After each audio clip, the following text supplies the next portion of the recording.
So do you agree with Jaclyn staying quiet? I don't. I'm really disappointed in that. I still love her. And it's hard to, I was not expecting it emotional. I don't want to attack her as a person, but her being quiet is an issue. So sorry. Ooh, was not expecting a line for that. Do you think her line can bounce back from this? I hope so. But she has to prove honesty. That's what is so frustrating for me, and that's why I've been so vocal for the last year to speak out with some things against Jaclyn, because it wasn't about her, it's about the dishonesty. I feel like there's been a pattern of dishonesty, and I know that it's happening to not damage, her reputation of products that she's working on. But at the end of the day, we all have to be responsible for stuff. I make mistakes. I've put out crappy, products. We had sparklers that that they were messy when you open them, and we're like, look, we're sorry. Here's a partial refund. If you're really unhappy, let's refund you. We have to own up to it, and I've effed up. Everyone has. But just be honest about it, especially if there's any possibility that people's health are at stake. That's the only thing. So, can you clear up the batch code thing?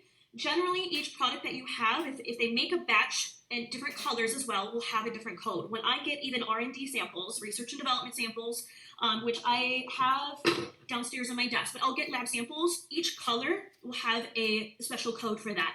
Each lab does it differently, so I cannot speak on how they do it, but to have one batch code for multiple colors, I have not seen before. So, would you call her personally? I wouldn't at this point, only because I've contacted Jaclyn the end of last year, and our last correspondence was the end of last year, and I told her, I loved that she did a giveaway at Christmas time, but after that, I won't speak to her personally right now because of the dishonesty. But it doesn't mean that I'm sitting here angry or hate her or anything like that. I just feel like if I did talk to her, that I don't feel I would get truthful answers, honestly. And I hate to say that. And I'm not trying to bash at all. So what is the top lab in the USA? I can't speak on lab names. It's a protection of privacy, and they're very, very careful to make sure that that their names don't come out, because they work with many major clients. If a company works with a lab, they don't work with just us, they work with many others, and they have a business and a reputation maintaining, so I can't say their names. So, I just got ColourPop blush sticks. It looked like lint. It seems common. Yes. How do we know what is safe? I think if you see fibers that are just on top, and they're small, and it does look like lint, maybe scrape off that top layer and see. If you kind of inspect it, pull up the lipstick tube. Hold on, let me grab one for you guys to say. Okay. So if I'm going to pull up a lipstick tube and I say, okay, does this have fibers on it? Sorry, this is very used, but so if it's a slim line or whatever, and I see fibers on the top, I'm like, okay, it looks kind of fishy. Let me take a butter knife. Let me cut off that little top lip just to be sure. But if you have any questions in your mind that it just something doesn't feel right, kind of smell it. If it doesn't smell fresh, if it smells a bit rancid, that could be another sign. Lift it up and look and see. Like I'm lifting up a iconic lipstick, and I'm saying, okay, does this look like there's other stuff in there? Are there fibers coming out per se? And you just have to inspect it and kind of see. If you feel like there's any question in your mind at all, and you just got that lipstick, it hasn't been sitting in your drawer for a while, contact the company. Most companies will say, I'm so sorry, let's get you a new one if you feel unsafe about it. So that's all. You just have to inspect it and be careful. What do you think the fibers, holds, and beads are? The beads, when they're cut open like that, it's such a huge mystery. People are saying it looks like plastic. I don't have the lipstick in person to see. I have seen that with a product that we formulated. I have it out to show you guys. This isn't the actual one. This was a R&D sample. It wasn't full production. And our production of these did have plastic in there. It did have a lot of contamination issues, so we never sold them. And that's what they look like. I don't have them any in here. At first, I thought it was bits of plastic in there because that's what people are saying, but they're exact balls and they're hollow in the inside. I can't speak on that. I would defer to a chemist to talk about. So, yeah. Can you give your perspective on her packaging having the same address as Morphe products? I have not seen that. I don't know if maybe they're helping her or what. Let me look at the bottom of our lipsticks. We just have the label on ours. Let me see if I have another brand. Like I have, hold on really quick, you guys. I have a MAC one. This is used. I know we're all parroting now. I'm like, when are we talking this one? Oh, like all my lipsticks, not just MACs. I love MAC lipsticks. I see the place that it's made. So usually a label on the lipstick itself will have the color name, and it will have where the company is based, or where it won't say the address of the lab that it's produced. So legally, you have to disclose the country that it's made in. That's it. You have to say, you have to make sure that your site has ingredients listed. So if anyone has allergies to any specific thing, they know that they can find that information on the company's site. So that legally we know we have to do. And we do have to disclose the country that they were made in. We're not talking about the components, we're talking about the product itself. If we make this, like MAC makes their lipsticks, I think it says Canada, so they have to say made in Canada. Ours are made in US, we put made in US, blah, blah, blah. The label situation with Morphe, I don't know, I haven't seen that before, so I can't speak on it fully. Do labs use gloves that shed? No. And that was when I got really upset when I heard that it was white cotton gloves. I have never seen that. Other people I've spoken to, I asked chemists, I asked a lot of people other than just myself, have you seen these gloves? Because I haven't. I've always seen, they look like latex, but I know they're not. They're like vinyl, or I think it's like nitrile is what they're called, but they're a plasticky type ones. The only time I've heard of them having a non-plasticky glove is if you have a component where they're dealing with the components itself and they're handling this part, then you don't want to leave fingerprints on it. So it could be that, but actually dealing with the lipstick itself in production, no, I have not. What are the black hairs? I don't know. If it was long, I would have assumed that it was an actual hair. That was some of the things that we found in the concealers we had. It looked to us when we pulled them out to be human hairs and all of that. So it could be. Again, we have to wait and see how they're, what the tests come back and say. So, do you guys have questions as far as cosmetic production in general, the process? How does it work with company owners? Because I'm not a chemist, but I'm very hands-on with product development. If you guys have any questions on that, I'd love to. I want this to be an educational experience on everything. I don't want it to be just focused on the lipstick thing, because I think there's been a lot that's been said, and until tests are done, I don't think anyone can give a definitive answer on exactly what's in there. Do you think her makeup line was purposely contaminated?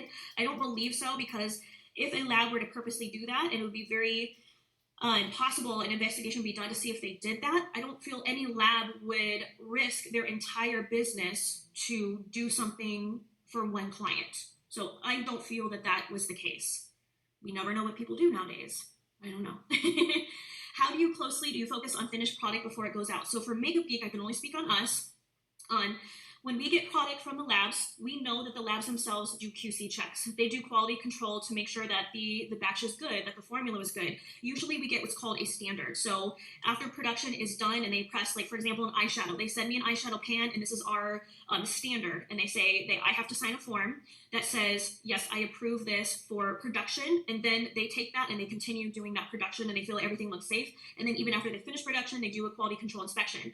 My team, because I have my own warehouse, and we've just always done double checks because we've always been leery about making sure everything was very high quality. When we get the shipment in, my team will go through and check. They don't check every single one. I will be honest about that. But what we'll do is take several boxes. So we may get, like, say for example, we'll just use the lipsticks.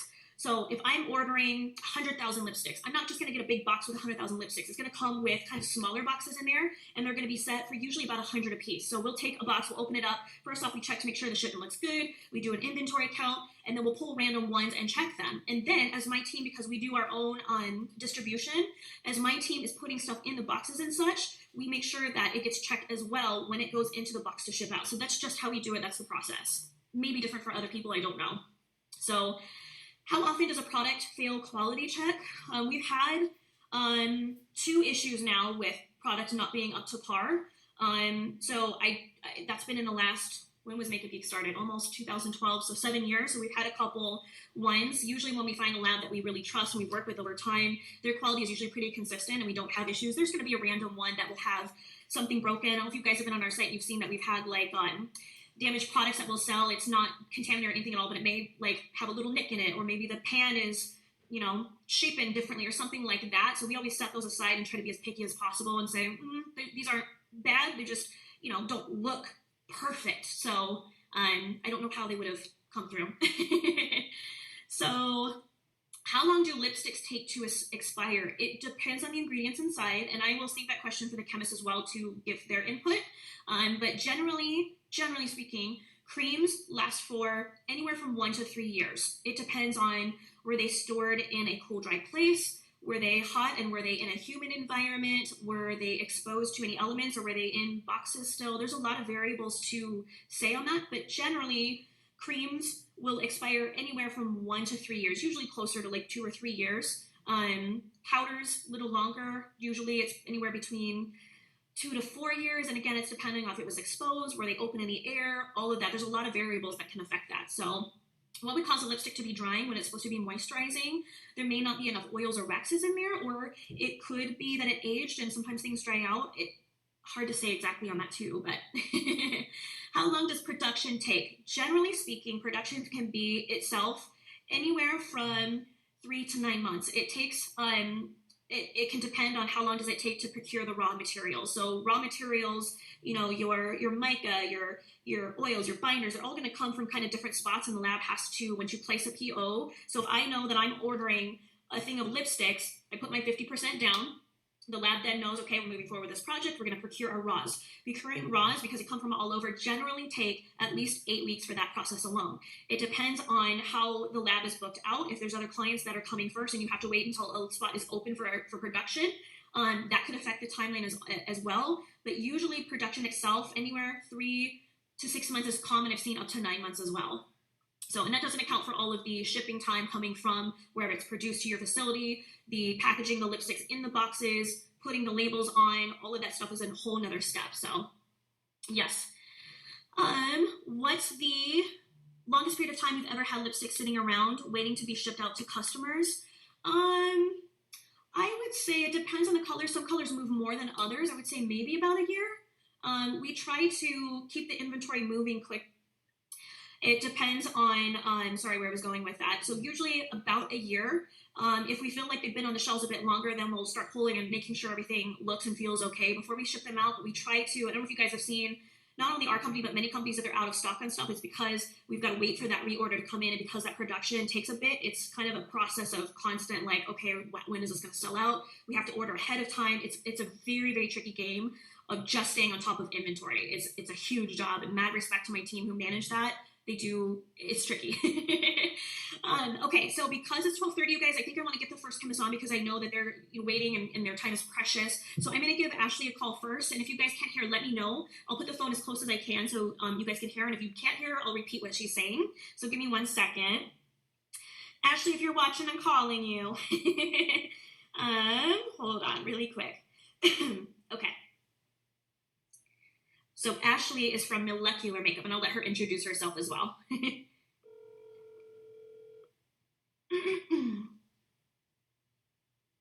Hello.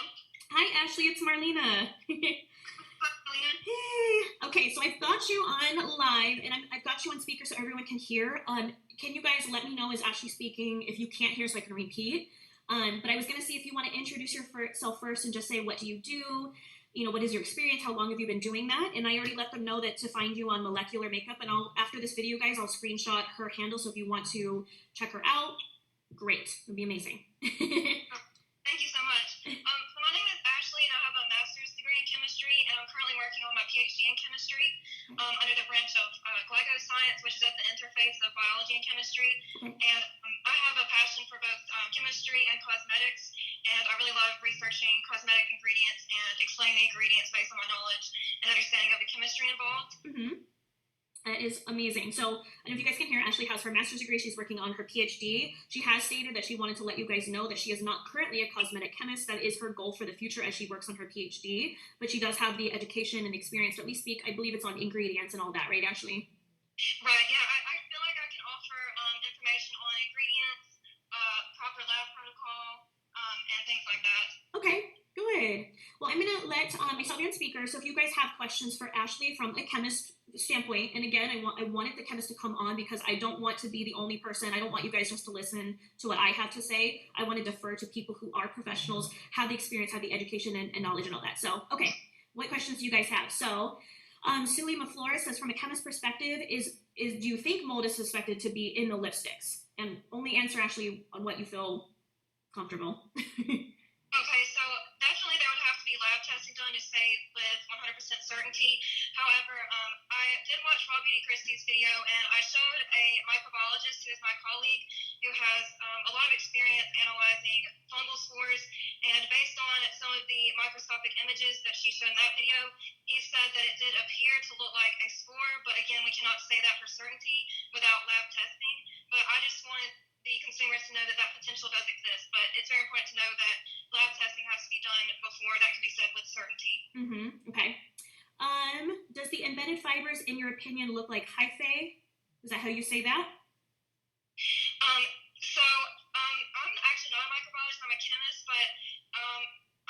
not sure that I can comment on It's okay. the embedded fibers. Sorry about that. Yeah, no, that's totally okay. So, any question that I'm putting out, if you can't answer, totally fine. How would fungal spores get into the lipstick batch? So if there is any expired products, that's a possibility. Perhaps the oils or waxes going rancid and the double bonds breaking down. Perhaps that the oils breaking down and going expired. That could be a potential breeding ground.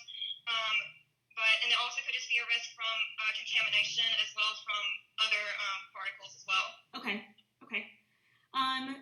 Jaclyn, what could cause the hard little balls? Because that was my confusion too. Because at first I thought, everyone was thinking maybe it's the waxes can harden, and that's common too. Like to have, little bumps and things could happen, but the balls we're seeing are really round. So, you have any comment on that you think, or no? Well, I had a couple of theories that, perhaps that either the butters are crystallizing or that the inorganic minerals, such as the pigments, perhaps they weren't mixed properly and somehow they are separating from the oils and butters in the formula, and maybe that could be a potential for why we're seeing the hard particles there. But again, I just can't say for sure without testing. Mm-hmm.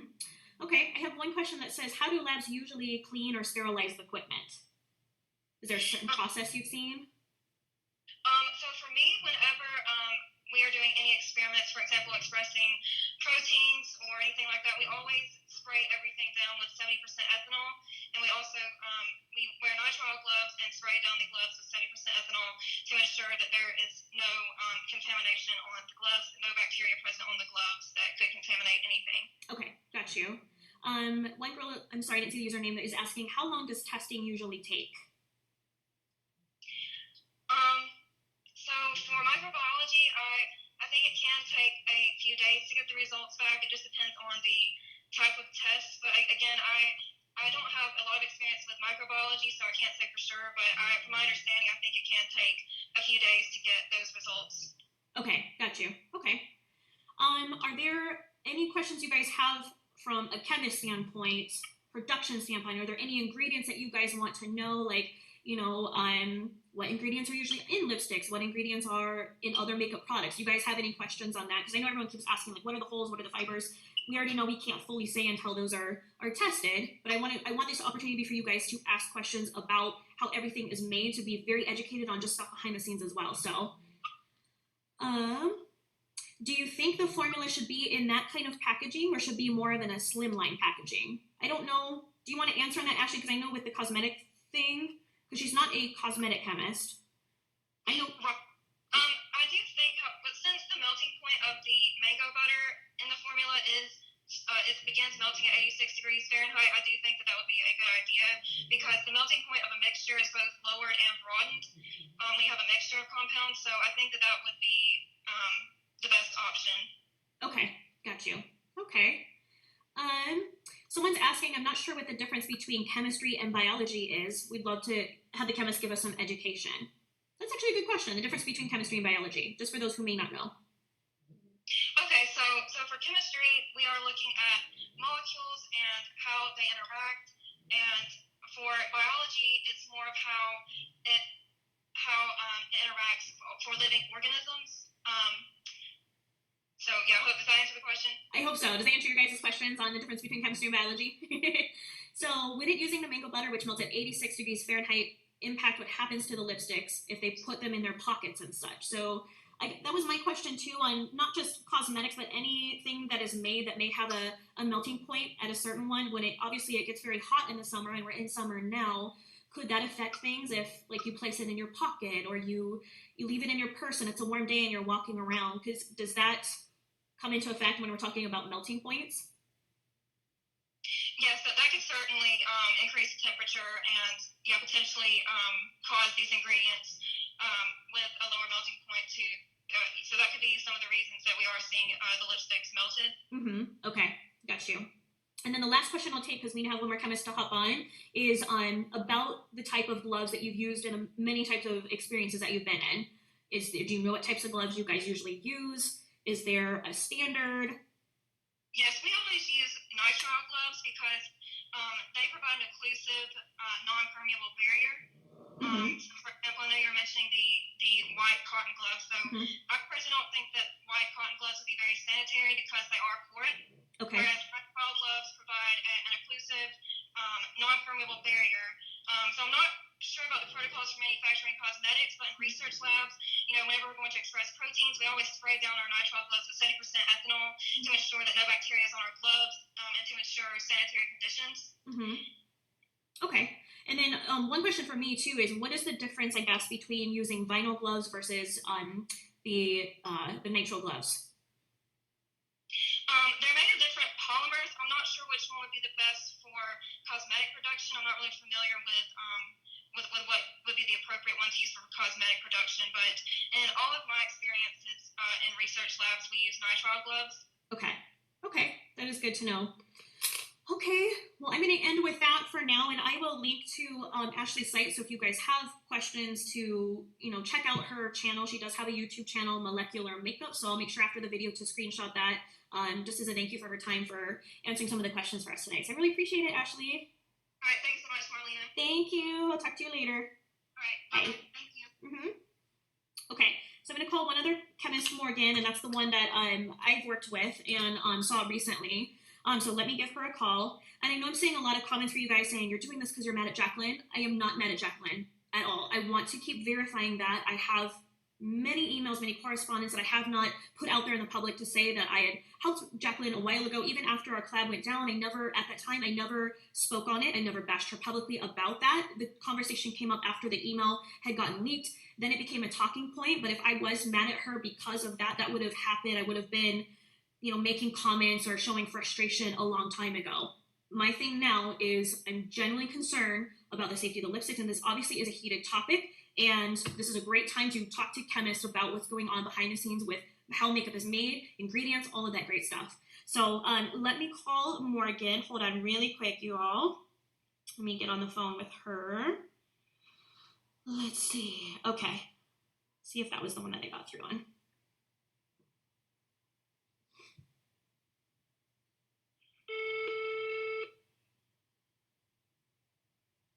Hello?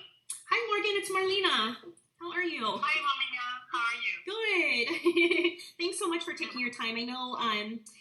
I know you're busy and I know you work hard and all of that, so I really appreciate you coming on and speaking to everyone. So I have you on speaker, by the way. Sure, no problem. Yes. No problem. Yeah. So I'm gonna make sure that I watch the comments to make sure that everyone can hear you. So I wanted you to be able to introduce yourself, and then I will also, because I have permission from Morgan to link to her Instagram, I'll put that as well so you can check her out. But I'll let you introduce yourself, Morgan. Yeah, sure. So first of all, so sorry for my awful French accent. So I will try to to speak English as best as I can. Yes. My name is Morgan. I'm a French chemist, cosmetic chemist. I do have a Bachelor of Science of Chemistry. It's specialized into the cosmetic field. So I've been doing this job, chemist, for 5 years now. So I started my career into a lab, a French lab. I was making foundation, so all kind of liquid form for face makeup. Mm-hmm. So I've worked for a brand first, and then I've moved on my actual job, which is working on to powders. So all kind of powders like foundations, blushes, highlighters. So yeah, I've been working on a lot of form of makeup and like really passionate about it. Oh, very nice. And I can verify that Morgan has done some great product. The ones that I've seen that she had worked on were very, very well done, very beautiful. So, okay, so I'm going to open it up to if you guys have more questions for Morgan and her experience. So Morgan is a cosmetic chemist, so she can talk about the process of making makeup, things that go into it, timelines, all of that stuff. So let me know what you guys would like to ask. Why would different colors have the same batch code if they have different mixtures and ratios of pigments per se? Are you able to speak on that? Yeah, actually that is something that I've never seen before. I only can speak about my experience, and actually there is, as you said Marlena earlier, there is different formula numbers and different batch code numbers depending on the day that the production was made or the color. So that's something I've never seen before. So Okay. I don't know what. Yeah. So normally on your guys' end, when you make product, how is the batch codes? Because I know when I get, my R&D samples, each color, each formula has its own code. How does that work, I guess, when it goes into production? Because I know on my side from the codes that I see, but I'm curious to know, like, how do you guys code things? Is there a certain process? So it depends on the lab actually. Most of the time we kind of use a code for the project, and then a code for the shade, and then a code for the actual trial itself. So it is like the third one or the fourth one. So that's how it works. But depending on the lab you are working with, it can be also the date that has been made. It can be I don't know, maybe the client number. It depends. Okay, so there's definitely different codes for all of the different For steps each along shade, the line. yeah. And then why, can you answer why, I guess, do labs have batch codes? Like, what is the purpose of having them? The purpose of having them is that you can follow the production of each manufacturer.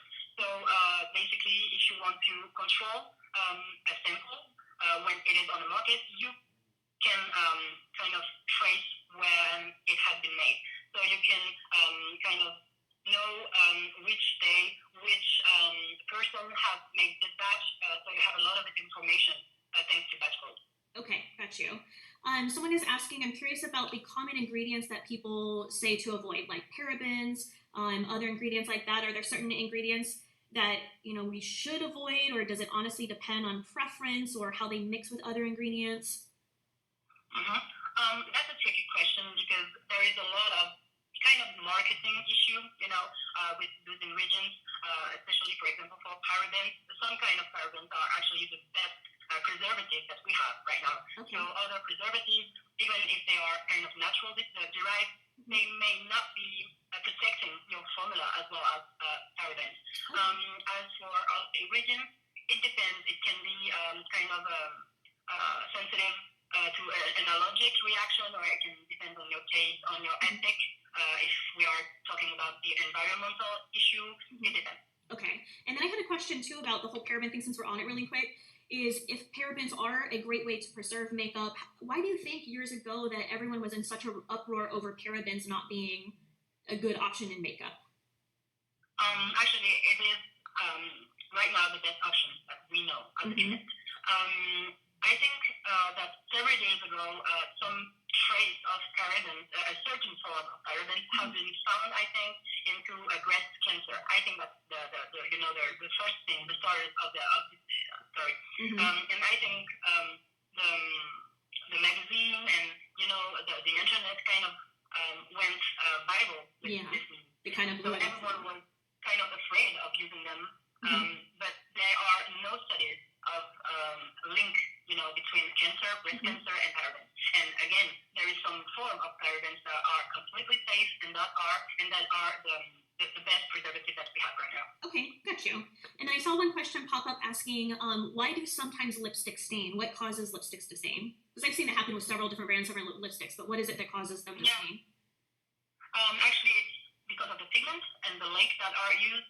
So some of the pigments are called as mineral and others are called as organic. Those organic pigments have kind of a part of the molecule that is similar to a colorant, a dye. So it will interact with your skin and then kind of color it. So it will stain. That's not dangerous. That's not an allergic reaction. That's totally fine. Yeah. But that's why lipstick are staining.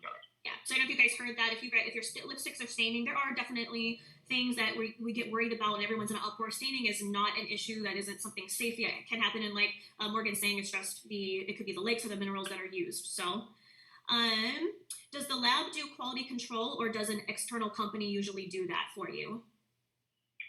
Actually, there is a quality team into the factory that will control at every stage and every step of the way to the production and to the sending of the manufacturer. So there is a quality team. We can also have a visit from external person. That's a possibility. Also, the clients or the brand may be sending someone. It depends on the brand you are working with. Okay. And then I think one of the last ones, we'll just take a couple more, but because a lot of people, I guess, have been worried about the air bubbles on makeup in the lipsticks. And when I saw that, I wasn't concerned because I had seen that before. What causes the little holes or little air bubbles in makeup, and can that happen in production? Yeah, sure. That's not an issue. Also, this is something that we are seeing a lot because it is caused by the air actually, when we are mixing the formula, sometimes the speed of the mixing can add some air into the batch. Okay. And so when we are pouring it into the lipstick mold, the air is kind of trapped into the formula, and so it's kind of hard like that. Okay. So that's not an issue. Regarding the little B, I personally think that it can be like waxes that are not fully melted. Okay. And actually, it kind of makes sense because, lipstick are poured into the mold, so they are kind of upside down. And so if waxes are not melted enough, they will sink into the bottom of the mold. And so people are actually finding them at the top of their lipstick. So it kind of makes sense that it's waxes, but we can be sure 100%. Okay, so the round beads could be waxes that didn't melt, and the reason why they're on the tips of the lipsticks versus all throughout could be because they're a little bit denser and they sink to the bottom when the lipstick is filled. Is that right? Okay, got you. Yeah. And then can you speak really quickly, because I want to make sure that all of the symptoms that we're seeing, that people know, like, not to be stressed about every single symptom. What about sweating? Is it common for, because even when we did concealers, I saw sweating on some of them. Can you speak a little bit on if that's normal? Is it safe? Yeah, well, the hot products as lipsticks or concealers or cream foundation, they're basically made out of three main ingredients. So first of all, you have the waxes that allows your product to be kind of a hard form. Then you will have paste form, such as butters and things like that will bring you moisture, gliding also. And then you will have oils. And those three main ingredients will mix together and create kind of a net into the formula when it crystallizes. When you have too much oil into the formula, it is for a purpose, maybe having a lot of moisturization or a lot of gliding for your product. If you have too much oil compared to the waxes and the paste, they all kind of break through the formula. It is not dangerous. It's kind of normal. We try to, as a chemist, to avoid that because it's kind of considered not okay. When we are going through the stability test, we are kind of trying to avoid that situation, but it's fine. Nothing is dangerous or something. It's okay. Okay. So can you tell me again, because I didn't hear the second one. So you said waxes, oils, and then what was the third base ingredient for the creams? Kind of tasty one, like butters. Oh, like butters? Yeah, butter. Okay, got you. So waxes, oils, and butters are the three common ingredients in creams and lipsticks and such. Yeah. Okay, got you. Okay, well, I think a lot of the other questions I'm seeing are repeats, so I'll let everyone kind of rewatch the live from before, but I really appreciate you taking the time, Morgan. This is really informational. Thank you so much, Marlena. It's a pleasure. Yes, thank you so much. And I will link to you so that way everyone can go to your Instagram page and follow you just to get to connect with you personally. So thanks, Morgan. Yeah, great. Thank you. Have a good one. You too. Bye. Bye. Okay, so I appreciate Ashley and Morgan. I will, after the video, I'll do a screenshot of their social and add it to my Instagram so you guys can make sure to connect with them. I really appreciate them taking their time. They didn't have to do that, so I'm really grateful for that. So just to confirm, you guys, because I know we've seen a lot of things in lipsticks, this is a great conversation to have. Even for me, I'm going through, I'm like, okay, I need to consider all of this stuff for future products as well. But as I know, the holes in the lipsticks, the little bubbles, those you guys shouldn't be worried about on their own, because that is common. Like Morgan had said, it could be the speed of when they're mixing the products together. It's almost like when you mix a cake batter, and the higher you put the mixer on, the faster it goes. You can get more air in there, and that can cause a little bit of holes and bubbles. So that is normal. She had also said that the sweating, it actually wasn't sweating according to Morgan. She's saying that it's because of the oil. So you have waxes, oils, and then the butters is a combination of three base ingredients in cream products. And the oils, if there's more oils in the formula than say the waxes, the oil can seep to the top, and that's why you see maybe little the little rings of discoloration. It's just the oil is coming through, but that isn't a safety issue as well either. And then the fibers and such, until it's tested, it could be a multiple different things. Like I said, it could be lint, it could be things airborne, it could be a multiple different things. So do you guys have any other questions about how products are made? Anything that you want to ask me, myself? I'm not going to keep repeating all the dramatic stuff. I want you guys to understand the ingredients that are used, how it's made, in addition to all this other stuff that we're trying to address. So, and I hope you guys, one thing I do want to say personally is, because I feel like at this point I know that it's a very heated topic and it's escalating a lot because there hasn't been a statement made.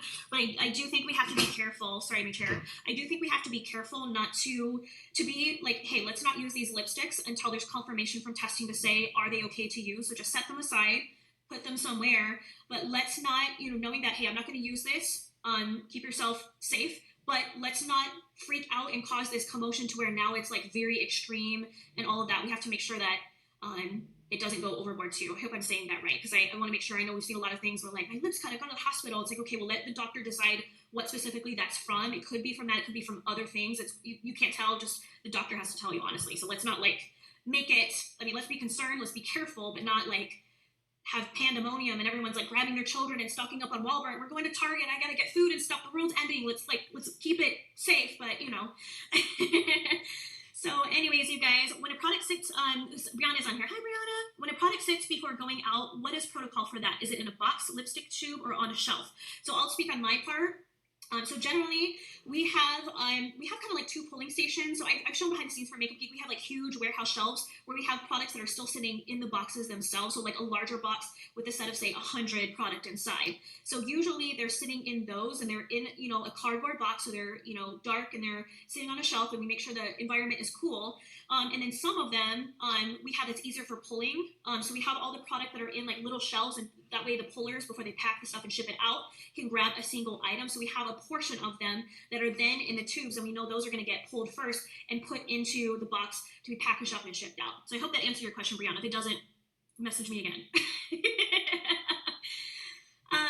How do you alter a formula? Do you start with a standard formula that the lab has and ask for it to be creamier? Yes. So generally when we're making products, if I'm working on a new product, usually what I'll do is I'll say, can you send me some stock samples that you have of, let's stop calling lipsticks. Let's say it's blushes. So I'm working on a new formula of blushes. I ask the lab, can you guys send me your standard formulas of blushes? And then I tell them these are it's called your no-no list or your must exclude list. Like usually every company, their relationship with the lab, they give them from that company's perspective. Like for us, it's like, I don't want octinoxate in there. I don't want to have mineral oil. I don't want to have talc if we can. I give them this whole list of things like, these are what I would like to avoid, and here's some of the things that I do want. And then they send me samples based off of the specs that I give them, and it's up to me to work with the chemist or the lab itself and say, I need this more pigmented, I need it creamier, I need it softer. What can you guys do? Can you add a shimmer to it? And we go back and forth, and it's they send me samples. I say, yes, no, let's tweak this, tweak that. And it's just taking a starting point and then expanding or changing that until we get to a point where I'm happy with the product, I sign off on it, and then usually the base formula, once it's approved, then we go into color matching. So if I have this blush, I'm just going to use an example. I don't have, so I have this blush, okay? Ignore that it's well used. So I have a blush. This is a base formula, and I'm like, good, I love the formula. It's smooth, it's creamy, it's pigmented, it's beautiful, I love this. We then say, okay, now this blush, I want a pink one, I need a coral, I need a deep rose color, I need a mauve. And I will usually give them Pantone colors and say, can you match this Pantone? Or it is common for you to find something else on the market that is close to what you want in your formula and say, so-and-so has a blush that this is this color, can you take this but make it 10% more red and I need it 5% less pigmented? You can do that as well. It's not you ripping off the company, but it's easier sometimes for chemists to take a color that already exists, apply it to your formula and make tweaks and to what you need. So if not a Pantone book, I pull it out, match Pantone 583 for this coral color. Hope that makes sense for you guys. So I guess I will end with that because I know it can be like a long discussion and all of that. I hope you guys were able to at least leave here feeling like you learned some information today. I hope it was just informative for you all. So